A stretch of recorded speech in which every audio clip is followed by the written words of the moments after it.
ప్రకాశం జిల్లాలో ఒక దళిత సర్పంచ్ కి తీవ్రమైన అవమానం జరిగింది. దళిత సర్పంచ్ ని అనే చులకన భావంతో గ్రామానికి చెందిన పెత్తందారులు తన హక్కులను కాలరాశారని నాగభూషణం ఆరోపిస్తున్నారు.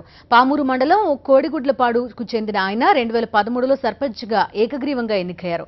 సర్పంచ్ అయి 3 ఏళ్లైనా కనీస పనులు చేయనీయకుండా స్థానిక ఏఎంసీ చైర్మన్ చంద్రశేఖర్ అడ్డుకుంటున్నారని సర్పంచ్ ఆరోపిస్తున్నారు. దళితుల్ని కాబట్టే తన చెక్ పవర్ తొలగించారని ఆవేదన వ్యక్తం చేస్తున్నారు. ఆఖరికి తనకు రావాల్సిన జీతం కూడా ఇవ్వకుండా అధికారులు గెంటేశారని నాగభూషణం బాధపడుతున్నారు. తెలుగుదేశం పార్టీ అధికారంలోకి వచ్చినప్పటి నుంచి స్థానికంగా ఉన్న ఏఎంసీ చైర్మన్ దారపునేని చంద్రశేఖర్ వేధింపులకు పాల్పడుతున్నారని ఆరోపిస్తున్నారు. ఏఎంసీ చైర్మన్ చంద్రశేఖర్ స్వగ్రామం కూడా కోడిగుడ్లపాడే కావడంతో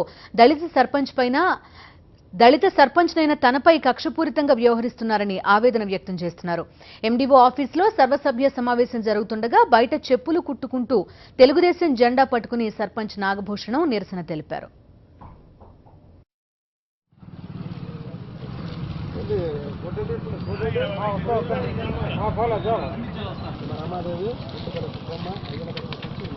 అయ్యా చెప్పు, మీ మాదిగోళ్ళు మీరు చేసేదానికి వీల్లేదు, మీ మాదిగోళ్ళు సంతకాలు పెట్టకూడదు, షట్ అవుట్ అన్నదే ఎండిఓ గారు. నువ్వు బో బయటకు అన్నదే అని ఓసీ సర్పంచ్ చేశారు. నేను సర్పంచ్, రిజర్వేషన్ నాది. ఎవడు ఆఫీసర్ చేసిన పని